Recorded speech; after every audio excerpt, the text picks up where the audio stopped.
उस समय उन्होंने कहा था कि वे एक दूसरे के साथ सभी संबंध तोड़ देंगे, लेकिन अब उन्होंने सच में जायसवाल ग्रुप में आने और जो कुछ भी वे चाहते हैं वो करने का साहस किया था। माया ने डायरेक्टर के ऑफिस के दरवाजे को धक्का देकर खोला। उसकी आंखों के सामने डॉक्यूमेंट से भरा एक गंदा कमरा था। ये आप क्या कर रहे हो? माया गुस्से से चिल्लाई। विभोर जायसवाल डायरेक्टर की सीट पर आंखें बंद करके बैठ गया था।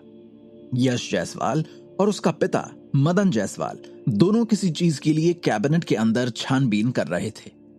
तुमने जायसवाल ग्रुप की सील कहां रख दी? अगर तुम जानती हो कि तुम्हारे लिए क्या सही है तो जल्दी से वो सील हमें दे दो। मदन जायसवाल माया के सामने आ गया और गुस्से में उससे सील मांगने के लिए उसने अपना हाथ आगे बढ़ाया। माया ने मदन जायसवाल को इग्नोर किया और डायरेक्टर की सीट पर बैठे विभोर जायसवाल की ओर देखा।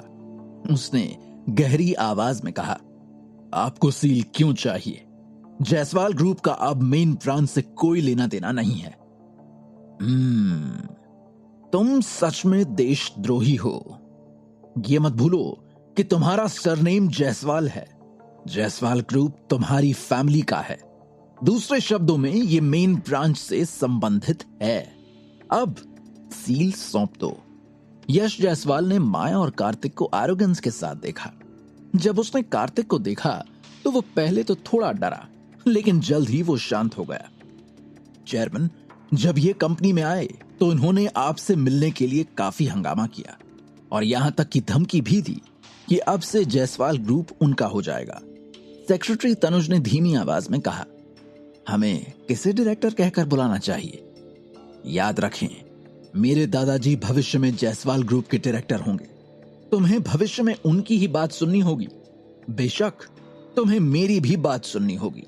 यश जायसवाल ने सेक्रेटरी तनुज की ओर चुपके से देखा। सेक्रेटरी तनुज ने जब यश जायसवाल की कही हुई बात सुनी और फिर उसने जिस बेशर्मी से तनुज की ओर देखा तो उसके शरीर में ठंडक दौड़ गई। वो माया के पीछे छिप गया। जल्दी करो, कंपनी की सील सौंप दो और इस एग्रीमेंट पर सिग्नेचर करो। यश जायसवाल ने अपने बैग में से एक कॉन्ट्रैक्ट निकाला। ये एक ऐसा एग्रीमेंट था जो माया को राज गद्दी छोड़ने और यश जायसवाल को जायसवाल ग्रुप का डायरेक्टर बनने की अनुमति देने वाला था। क्या तुम भूल गए कि तुम लोगों ने ही हमारे साथ संबंध तोड़ने की पहल की थी? तुम लोग कितने बेशर्म हो। माया की आवाज ठंडी थी। चेयरमैन की सीट पर आराम से बैठे विभोर जायसवाल ने धीरे से अपनी आंखें खोली। वो माया की बातों से प्रभावित नहीं हुआ। उसने ऊंचे और शक्तिशाली स्वर में कहा, माया, क्योंकि तुम जायसवाल फैमिली से हो, अग्रीमेंट पर सिग्नेचर कर दो। मैं तुम्हारी फैमिली को मेन ब्रांच में लौटने का मौका दे सकता हूं। अभी मौका है, आराम से मान जाओ, वरना बाद में तुम्हें इसका बहुत ज्यादा पछतावा होगा। माया का चेहरा घृणा से भरा हुआ था। विभोर जायसवाल, उसका बेटा मदन और उसका पोता यश सच में बहुत बेशर्म थे। पछतावा? फिर ओल्ड मैन, मुझे ये बताओ, हमें किस तरह का पछतावा होगा और क्या कर लोगे तुम लोग? कार्तिक, जो अब तक शांत था, वो माया के पास आकर खड़ा हुआ और धीरे से बोला। विभोर जायसवाल इत्मीनान से कुर्सी पर पीछे हाथ करके आराम से लेट गया, मानो वो सुरक्षित हो। कार्तिक, ये मत सोचो कि तुम हमारे ऊपर सिर्फ इसलिए खड़े हो सकते हो क्योंकि तुम मजबूत हो। आज चाहे कुछ भी हो, माया को हमें जायसवाल ग्रुप देना ही होगा, वरना। विभोर जायसवाल ने एकदम से हाथ आगे किए और उसने ताली बजाई। यश जायसवाल ने एरोगेंस के साथ सिर हिलाया और ऑफिस में टेलीविजन चालू कर दिया। अचानक माया के हाव भाव में भारी बदलाव आया। स्क्रीन पर पवन जायसवाल, यामिनी, पायल, केतन और किशोर जायसवाल को एक साथ बांधे जाने का वीडियो दिखाया गया और उनके साथ वहां उन्हें बांधने वाले लोग भी थे। उनका अपहरण कर लिया गया था। मॉम, डैड, केतन, पायल, दादाजी, माया घबराहट में चिल्लाई। अपने मॉम, डैड, दादाजी, छोटे भाई और बहन को अगवा होते हुए देखकर माया के हाव भाव में भारी बदलाव आया। उसने कभी नहीं सोचा था कि जायसवाल ग्रुप को प्राप्त करने के लिए मेन ब्रांच उसके पूरे परिवार का अपहरण कर लेगा। भले ही उन्होंने एक दूसरे से सभी संबंध तोड़ लिए थे, फिर भी वे जायसवाल फैमिली के मेंबर थे। क्या मेन ब्रांच को उनके वंश की परवाह नहीं थी? उन्होंने आज्ञाकारी ढंग से मेरी बात नहीं सुनी, इसलिए मैंने उन्हें बांध दिया। यश जायसवाल ने एरोगेंस के साथ कहा। इन्हें नहीं पता था कि क्या करना है। उन्होंने जायसवाल ग्रुप को सौंपने से इनकार कर दिया और उनका अंत इस तरह हुआ। मदन जायसवाल जोर से हंसा। माया की आंखें ठंडी हो गईं। जिस तरह से उसने विभोर जायसवाल और अन्य 2 आदमियों को देखा, वो लुक अब पहले की तरह कोमल नहीं था। माया, मैं तुम्हें एक मौका दूंगा। सील और जायसवाल ग्रुप को हमें सौंप दो और मैं तुम्हारे परिवार को जिंदा जाने दूंगा। विभोर जायसवाल वहां बैठा रहा, मानो पूरी स्थिति पर उसका नियंत्रण हो। उसका चेहरा गर्व से भरा हुआ था। यश जायसवाल ने आगे कदम बढ़ाया और माया के कंधे पर से उसका बैग लेना चाहा। सील इसके अंदर होनी चाहिए थी। यश, तुम अपनी मौत को दावत दे रहे हो। कार्तिक ने गुस्से में उस पर हमला किया। उसने अपना हाथ उठाया और यश जायसवाल को उड़ाते हुए दूर फेंक दिया और यश ऐसे कराहने लगा जैसे कि उसे कोई भारी झटका लगा हो। कार्तिक, तुम्हारी हिम्मत कैसे हुई मेरे बेटे को मारने की? मदन जायसवाल कार्तिक पर चिल्लाया। वो चाहता था कि वो कार्तिक को जिंदा खा जाए।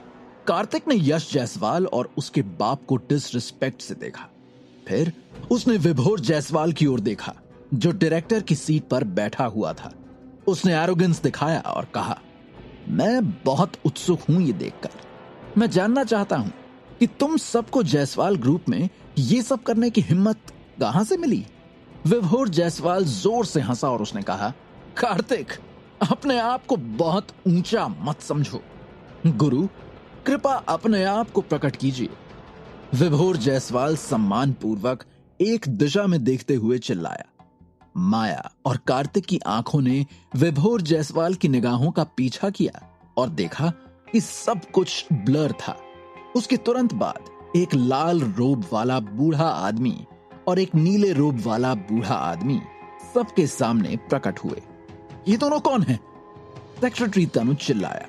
वो एक साधारण व्यक्ति है जिसने ऐसा जादुई दृश्य कभी नहीं देखा था। याद रखो, जायसवाल ग्रुप में हमारे भी शेयर हैं। लाल रोब वाले बूढ़े ने अपने हाथ पीठ के पीछे रखे और साधु समान भाव से कहा। विभोर जायसवाल ने सिर हिलाया और कहा, गुरु फायर, गुरु वाटर, चिंता ना करें। आप दोनों के पास जायसवाल फैमिली के 70% और जायसवाल फैमिली के 30% शेयर हैं। जायसवाल ग्रुप को प्राप्त करने के लिए विभोर जायसवाल ने मेजर शेयर उन्हें दे दिए थे। हालांकि जायसवाल फैमिली नुकसान में था। जायसवाल ग्रुप को प्राप्त करने के लिए कुछ भी पे नहीं करना नेचुरली उनकी भूख को संतुष्ट करने के लिए पर्याप्त नहीं था। कौन हैं ये लोग? कार्तिक ने पूछा। वे पानी और आग के जुड़वा नायक हैं। पुणे सिटी में प्रसिद्ध स्पेस आर्ट वॉरियर्स हैं। वे इंसेपरेबल हैं। वे 2 प्रारंभिक फाउंडेशन प्रतिष्ठान स्टेज के वॉरियर्स हैं। माया ने बहुत चक्का होकर कहा। उन्हें उम्मीद नहीं थी कि मेन ब्रांच उन दोनों को इनवाइट करेगी। कार्तिक ने कहा, ओह, तो ये वो है जिस पर तुम इतना भरोसा कर रहे हो। मैंने सोचा कि ये कोई और है, इसलिए तुम गुलामों के रूप में इनकी सेवा कर रहे हो। विभोर जायसवाल और बाकी दोनों आदमियों के चेहरे राख की तरह हो गए। कार्तिक ने उन्हें अपमानित किया था। कार्तिक, ये मत सोचो कि तुम एक जन्मजात महागुरु हो। तुम बेस्ट हो। ये 2 महान महागुरु फाउंडेशन चरण के वॉरियर्स हैं। वे एक जन्मजात महागुरु की तुलना में कई गुना अधिक मजबूत हैं। तुम घुटने टेक कर इनके सामने प्रणाम क्यों नहीं करते? ये 2 महान गुरु हैं। विभोर जायसवाल ने कार्तिक की ओर इशारा किया और डांटा, बस ये 2 और आप उन्हें महान गुरु कहना चाहते हैं? कार्तिक ने तिरस्कार से उनकी ओर देखा। उसे अचानक लगा कि मेन ब्रांच मजाकिया है। उन्होंने सच में सोचा था कि वो नॉर्मल थे और वो इस बारे में सबसे छुपा रहे थे। गुरु वॉटर ने धीरे से अपना सिर हिलाया और कहा, आज कल के युवा सच में स्वर्ग और पृथ्वी की विशालता को नहीं जानते हैं। क्या वे सच में सोचते हैं कि उनके पास वो क्षमता है जो वो चाहते हैं? गुरु फायर ने भी ये कहा, कोई और रास्ता नहीं है। आखिरकार वो इतनी कम उम्र में पहले ही इन्नेट लेवल तक पहुंच चुका है। स्वाभाविक रूप से उसका अपना गौरव है, लेकिन वो अभी भी बहुत छोटा है। दोनों उपदेश देते नजर आ रहे थे। कार्तिक एक प्राउड व्यक्ति था। महागुरु, ये कार्तिक बेहद अहंकारी है। वो किसी को भी अपनी नजरों में कुछ नहीं समझता है। मदन जायसवाल ने उन्हें उकसाया। नौजवान, लगता है कि तुम में एक अच्छी प्रतिभा है। तुम्हें पहले ही अपने असभ्य कार्यों के लिए माफी मांग लेनी चाहिए। घुटने टेक कर प्रणाम करो, हम बीती बातों को बीत जाने देंगे। गुरु फायर ने जमीन की ओर इशारा किया और कार्तिक को घुटने टेकने पर मजबूर कर दिया। विभोर जायसवाल और अन्य दो के चेहरे पर मजाकिया भाव थे। कार्तिक को घुटने टेक कर प्रणाम करते देखना बुरा नहीं था, लेकिन वे उसे अपमानित करने के लिए एक मेमोरी के रूप में इसे रिकॉर्ड भी करना चाहते थे। विभोर जायसवाल और अन्य दो लोगों ने कार्तिक को एरोगेंस के साथ देखा। इस बार वे देखना चाहते थे कि वो किस तरह की लहरें उठा सकता है। सील दे दो और मैं तुम्हारे मॉम, डैड और परिवार के बाकी लोगों को जाने दूंगा, विभोर जायसवाल ने कहा। उसे दे दो। मदन जायसवाल और उसका बेटा उसी समय चिल्लाए। माया ने इन लोगों को घृणा की नजरों से देखा। वे इतने बेशर्म थे कि उनका कोई निचला स्तर नहीं था। मिकी, ये दोनों, महागुरु, इन्हें मैं तुम्हारे लिए छोड़ रहा हूं। तुम इन दोनों से निपटो, तब तक मैं तुम्हारे मॉम, डैड और परिवार के पास जा रहा हूं। कार्तिक ने धीरे से माया के कंधे को थपथपाया। क्या माया और कार्तिक मेन ब्रांच के लोगों के आगे घुटने टेक देंगे, या फिर इस बार भी कार्तिक और माया के पास कोई रास्ता निकल आएगा अपने परिवार और कंपनी दोनों को बचाने का?